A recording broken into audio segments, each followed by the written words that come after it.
Some film productions are tough. Some are total disasters. But then there's this one movie, a film that has truly earned the terrifying title of the most dangerous film ever made. We're going to talk about Roar, a movie set that pretty much became a real-life horror show. And just so we're clear, that's not some clever marketing tagline. Nope. It is a literal description of what was happening. On the set of Roar, the script was basically thrown out, and the only real goal was to survive the scene. That line between acting and just genuinely fighting for your life, it wasn't just blurred. It was completely gone. So how on earth does a film production go this wrong? Well, it all started with a gamble. An unprecedented and, frankly, an absolutely insane gamble that the filmmakers took right from the very start. 150. That's the number. That's how many big cats the filmmakers had on set. And the crucial part here, these weren't professionally handled, docile Hollywood animals. Not at all. They were largely untrained lions, tigers, and cheetahs, just set loose to roam freely with the human cast and crew. It was a recipe for pure chaos, and it was pretty much by design.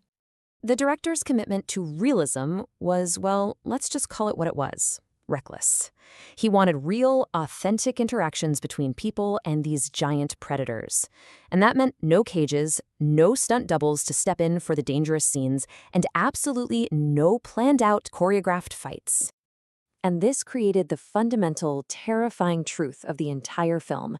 When you see an actor getting pounced on by a tiger, it's not a performance. The animals weren't acting. They were actually attacking. The sheer terror you see on the actors' faces is 100% genuine, because the danger was right there, and it was life-threatening. So, as you can probably imagine, a premise like that didn't just lead to a few close calls. It led to absolute carnage. This production didn't just have accidents. It had a shocking number of casualties. More than 70 people. Let that number sink in for a second. And we're not talking about a few scrapes and bruises here. This was a pattern of serious, repeated attacks that happened over the 11 years it took to film. That set was in a constant state of emergency. And these were not minor incidents.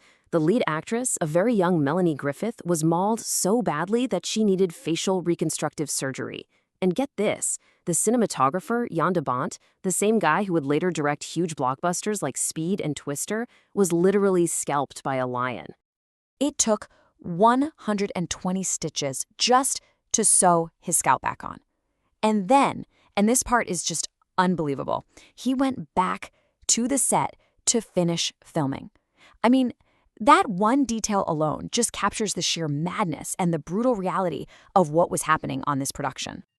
So after all of that, all that pain, all that chaos, what's the film's legacy? How is this incredibly dangerous project even remembered today? Well, when it finally came out, the movie was a total box office disaster. Nobody talks about the story or the characters. The film's entire identity, its whole legacy, is its insane, infamous production. It's become a cinematic legend, but for all the wrong reasons.